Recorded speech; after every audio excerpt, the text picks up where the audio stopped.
ಲೋಕಸಭಾ ಚುನಾವಣೆ ಅಭ್ಯರ್ಥಿಗಳ ಆಯ್ಕೆ ವಿಚಾರಕ್ಕೆ ಡೆಲ್ಲಿಯವರು ತೀರ್ಮಾನ ತೆಗೆದುಕೊಳ್ಳಲಿದ್ದಾರೆ. ಅವರ ಮನಸ್ಸಿನಲ್ಲಿ ಏನಿದೆ ಅಂತ ಗೊತ್ತಿಲ್ಲ ಅಂತ ಮಾಜಿ ಸಿಎಂ ಬಿಎಸ್ ಯಡಿಯೂರಪ್ಪ ಹೇಳಿದ್ದಾರೆ. ಮಾಧ್ಯಮ ಪ್ರತಿನಿಧಿಗಳ ಜೊತೆ ಮಾತನಾಡಿದ ಅವರು, ಸಚಿವೆ ಶೋಭಾ ಕರಂದ್ಲಾಜೆ ಬಗ್ಗೆಯೂ ಅಪಪ್ರಚಾರ ಮಾಡಲಾಗುತ್ತಿದೆ ಎಂದು ಈ ಸಂದರ್ಭದಲ್ಲಿ ಹೇಳಿದರು. ಇನ್ನು ಈ ವೇಳೆ ಪಾಕಿಸ್ತಾನ ಪರ ಘೋಷಣೆಯ ಬಗ್ಗೆಯೂ ಬಿಎಸ್ವೈ ಪ್ರತಿಕ್ರಿಯೆ ನೀಡಿದರು. ಡೆಲ್ಲಿನಲ್ಲಿ ಮೀಟಿಂಗ್ ಇದೆ, ಹೋಗ್ತಾ ಇದ್ದೇನೆ. ಎರಡನೇ ಪಟ್ಟಿ ಬಹುಶಃ ಕರ್ನಾಟಕ ಸೇರಿ ಅಭ್ಯರ್ಥಿಗಳ ಆಯ್ಕೆ ಒಂದು ಪಟ್ಟಿ ಫೈನಲೈಸ್ ಆಗ್ಬೋದು. ಆ ದೃಷ್ಟಿಯಿಂದ ನಾನು ನಾಡಿದ್ದು ಡೆಲ್ಲಿಗೆ ಹೋಗ್ತಾ ಇದ್ದೇನೆ. ಬಹುತೇಕ ಪಟ್ಟಿ ನಾಡಿದ್ದು ಅಂತಿಮ ಆಗುತ್ತೆ ಅಂತ ಭಾವಿಸಿದ್ದೇನೆ. ರಾಷ್ಟ್ರೀಯ ನಾಯಕರೆಲ್ಲ ಒಟ್ಟಾಗಿ ಸೇರಿ ಅಂತಿಮ ತೀರ್ಮಾನವನ್ನು ತಗೊಳ್ಳುತ್ತೆ. ಸರ್, 28 ಕ್ಷೇತ್ರ ಒಟ್ಟಿಗೆ ಘೋಷಣೆ ಆಗುತ್ತೆ ಸರ್ ರಾಜ್ಯದಲ್ಲಿ? ಹೋದ್ಮೇಲೆ ಚರ್ಚೆ ಆಗುತ್ತೆ. ಬಹುತೇಕ ಇನ್ನು ಡಿಲೇ ಮಾಡಲಿಕ್ಕಿಲ್ಲ, ಎಲ್ಲ ಸೀಟ್ಗಳು ಡಿಕ್ಲೇರ್ ಆಗೋಗುತ್ತೆ. ಸರ್, ಹೊಸಬರಿಗೆ ಆದ್ಯತೆ ಸಿಗುತ್ತೆ ಸರ್. ಹೊಸಬರಿಗೆ ಆದ್ಯತೆ ಸಿಗುತ್ತೆ ಗೊತ್ತಿಲ್ಲಪ್ಪ. ಡೆಲ್ಲಿಯವರ ನಾಯಕರ ಮನಸ್ಸಲ್ಲಿ ಏನಿದೆ ಅಂತ ಗೊತ್ತಿಲ್ಲ.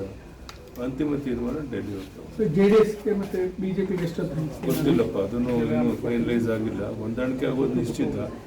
ಎಷ್ಟು ಸೀಟು ಜೆಡಿಎಸ್ ಬಿಟ್ಕೊಡ್ತಾರೆ ಅನ್ನೋದು ಸಹ ನಾಡಿದ್ದು ಡೆಲ್ಲಿಗೆ ಹೋದ್ಮೇಲೆ ವಿಷಯ ಗೊತ್ತಿಲ್ಲ. ಮಂಡ್ಯದಿಂದ ಸುಮಲತಾ ಗೊತ್ತಿಲ್ಲಪ್ಪ, ನನಗೇನು ಸ್ಪಷ್ಟವಾದ ಯಾವುದೇ ಮಾಹಿತಿ ಇಲ್ಲ. ಡೆಲ್ಲಿಗೆ ಹೋದ್ಮೇಲೆ ವಿಷಯ ಗೊತ್ತಿರುತ್ತೆ ನಾಡಿದ್ದು. ಸರ್, ಈ ಶೋಭಾ ಕರಂದ್ಲಾಜೆ ವಿರುದ್ಧ ಇದು ಅಭಿಯಾನ ಶುರುವಾಗಿದೆ ಸರ್. ಅದಕ್ಕೇನು ಅರ್ಥ ಇಲ್ಲ ರೀ. ಅದು ದುರುದ್ದೇಶದಿಂದ ಆ ಥರ ಮಾಡಿದ್ದಾರೆ. ಅವ್ರು ಒಳ್ಳೆ ಕೆಲಸ ಮಾಡ್ತಿರೋದನ್ನು ಸಹಿಸ್ತೀನಿ, ಅದರ ಕೆಲವರು ಮಾಡಿದ್ದಾರೆ. ಅದಕ್ಕೆ ಯಾವುದೇ ಕವಡೆ ಆ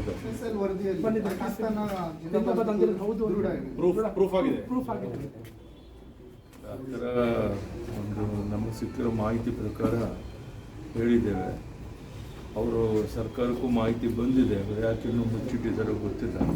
ತಕ್ಷಣ ಅದನ್ನು ಬಿಡುಗಡೆ ಮಾಡಿದ್ರೆ ಸತ್ಯಾಂಶ ಎಲ್ಲರಿಗೂ ಗೊತ್ತಾಗುತ್ತೆ. ಅದನ್ನು ಮಾಡಬೇಕು ಅಂತ ಸರ್ಕಾರ. ಸರ್, ಡಿಲೇ ಆಗೋದಕ್ಕೆ ಏನು ಕಾರಣ? ಅದೇ ಸರ್ಕಾರನೇ ಅದ್ರ ಬಗ್ಗೆ ಉತ್ತರ ಕೊಡಬೇಕಷ್ಟೇ. ಅದಕ್ಕೆ ಡಿಲೇ ಮಾಡಿದ್ರೆ ಅಗತ್ಯ ಇರಲಿಲ್ಲ. ತಕ್ಷಣ ಬಿಡುಗಡೆ ಮಾಡಬೇಕು. ಏನು ರಿಪೋರ್ಟ್ ಇದೆ ಅದನ್ನು ವಾಸ್ತವಿಕ ಸಂಗತಿ ರಾಜ್ಯದ ಜನತೆಗೆ, ದೇಶ ಜನತೆ ಗೊತ್ತಾಗಬೇಕು ಅಂತ ಒತ್ತಾಯ. ಸರ್, ಈ ಬಾಂಬ್ ಸ್ಫೋಟದ್ದು ಕೂಡ ಡಿಲೇ ಆಗ್ತಿಲ್ಲ. ವಿನಾಕಾರಣ ಡಿಲೇ ಮಾಡ್ತಾ ಇದ್ದಾರೆ. ತಕ್ಷಣ ಅದೆಲ್ಲವನ್ನು ಮಾಡೋದ್ರಿಂದ ಕ್ರಮ ತಗೊಳ್ಳೋದು ಅನುಕೂಲ ಆಗುತ್ತೆ. ಡಿಲೇ ಮಾಡೋದ್ರಲ್ಲಿ ಏನು ಅರ್ಥ ಇಲ್ಲ.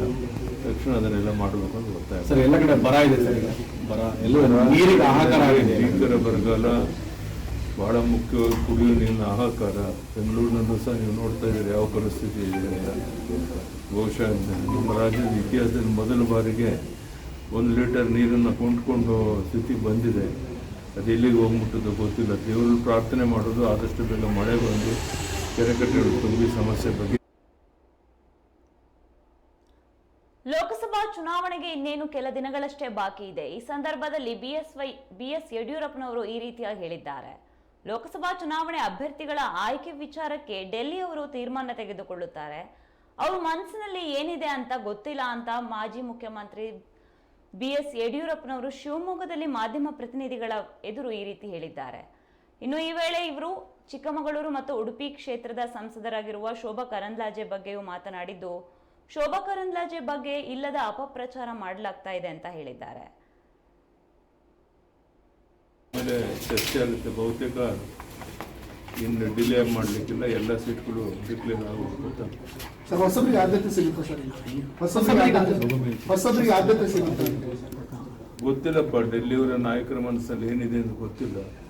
ಅಂತಿಮ ತೀರ್ಮಾನ ಡೆಲ್ಲಿ ಹೋಗ್ತದೆ. ಜೆಡಿಎಸ್ಗೆ ಮತ್ತೆ ಬಿಜೆಪಿಗೆ ಎಷ್ಟು ಗೊತ್ತಿಲ್ಲಪ್ಪ, ಅದನ್ನು ಇನ್ನೂ ಫೈನಲೈಸ್ ಆಗಿಲ್ಲ. ಹೊಂದಾಣಿಕೆ ಆಗೋದು ನಿಶ್ಚಿತ. ಎಷ್ಟು ಸೀಟು ಜೆಡಿಎಸ್ ಬಿಟ್ಕೊಡ್ತಾರೆ ಅನ್ನೋದು ಸಹ ನಾಡಿದ್ದು ಡೆಲ್ಲಿಗೆ ಹೋದ್ಮೇಲೆ ವಿಷಯ ಗೊತ್ತಿಲ್ಲ. ಸರ್, ಮಂಡ್ಯದಿಂದ ಸುಮಲತಾ ಗೊತ್ತಿಲ್ಲಪ್ಪ, ನನಗೇನು ಸ್ಪಷ್ಟವಾದ ಯಾವುದೇ ಮಾಹಿತಿ ಇಲ್ಲ. ಡೆಲ್ಲಿಗೆ ಹೋದ್ಮೇಲೆ ವಿಷಯ ಗೊತ್ತಿರುತ್ತೆ ನಾಡಿದ್ದು. ಸರ್, ಈ ಶೋಭಾ ಕರಂದ್ಲಾಜೆ ವಿರುದ್ಧ ಇದು ಅಭಿಯಾನ ಶುರುವಾಗಿದೆ ಸರ್. ಅದಕ್ಕೇನು ಅರ್ಥ ಇಲ್ಲ ರೀ. ಅದು ದುರುದ್ದೇಶದಿಂದ ಆ ಥರ ಮಾಡಿದ್ದಾರೆ.